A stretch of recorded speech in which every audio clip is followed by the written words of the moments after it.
اللہ کے رسول کی اطاعت یہ تو اسلام کا بنیادی تقاضا ہے.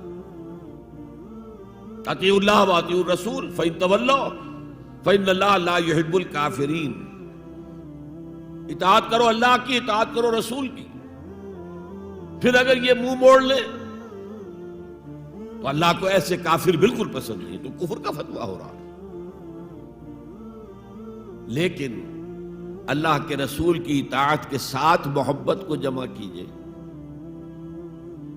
میں نے ابھی آپ کو حدیث سنائی ہے، حضور نے فرمایا لا یؤمن احدکم حتی اکون احب الیہ من والدہ وولدہ والناس اجمعین. تم میں سے کوئی شخص مومن ہو ہی نہیں سکتا جب تک کہ میں اسے محبوب تر نہ ہو جاؤں، اپنے باپ سے، اپنے بیٹے سے اور تمام انسانوں سے. تو اللہ کے رسول کی اطاعت جمع اس کی محبت. اس محبت کے ضمن میں ایک واقعہ یاد آیا جس سے اندازہ ہوگا کہ کس قدر اپنائیت تھی، کتنا قرب تھا حضور کے اور حضرت عمر فاروق رضی اللہ تعالیٰ عنہ کے مابین. ایک مرتبہ حضور دریافت کرتے ہیں حضرت عمر سے، عمر تمہیں مجھ سے کتنی محبت ہے؟ اب آپ سوچئے ذرا سا بھی مغایرت کا باریک سا پردہ بھی اگر کہیں ہو تو کیا یہ سوال کیا جا سکتا ہے؟ تو انتہائی قریبی شخص سے ہی کیا جائے گا، تمہیں مجھ سے کتنی محبت ہے؟ عرض کیا آپ مجھے دنیا کے ہر انسان سے بڑھ کر عزیز ہیں. فرمایا اور اپنی جان سے؟ اب ذرا سا توقف کیا حضرت عمر نے. الان ہاں اب میں یہ بھی کہتا ہوں کہ آپ مجھے میری جان سے زیادہ عزیز ہیں. تو حضور نے فرمایا اب آئے ہو مقام مطلوب پر. تو رسول کی اطاعت جمع محبت، اس کا نام ہے اتباع، پیروی کرنا. فرق کیا ہے؟ اطاعت کی جاتی ہے حکم کی اور پیروی کی جاتی کسی کے نقش قدم کی، چاہے اس نے حکم دیا ہو چاہے نہ دیا ہو، جو وہ کرتا ہو کرنا. یہ ہے اتباع. یہ اطاعت سے بہت بلند شے ہو گئی.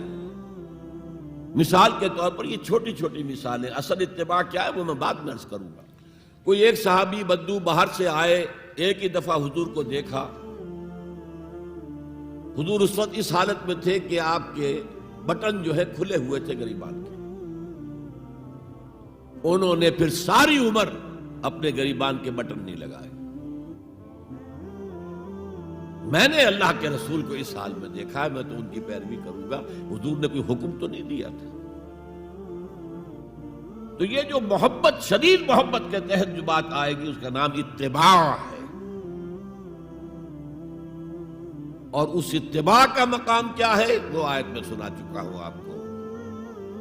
قُلْ إِن كُنتُمْ تُحِبُّونَ اللَّهَ فَاتَّبِعُونِي يُحْبِبْكُمُ اللَّهُ. اے نبی ان سے کہہ دیجئے اگر تم اللہ سے محبت کرتے ہو تو میرا اتباع کرو، میرے نقش قدم پر چلو، میری پیروی کرو. اللہ تم سے محبت کرے گا، تم اللہ کے محب نہیں محبوب بن جاؤ گے.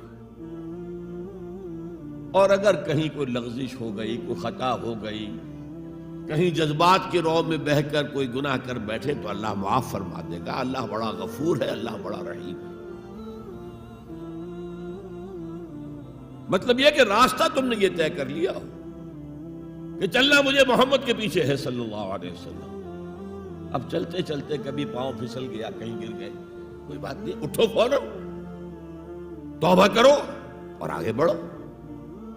تو خطا اگر ہو بھی جائے گی، کہیں لغزش ہو جائے، کہیں چلتے چلتے پاؤں پھسل جائے کیچڑ میں، یا کوئی کیلے کا چھلکا آ گیا پاؤں تلے، گر گئے، کوئی حرج نہیں، اٹھو دوبارہ. لیکن نقش قدم جو ہے محمد کا صلی اللہ علیہ وسلم اس پر چلنا.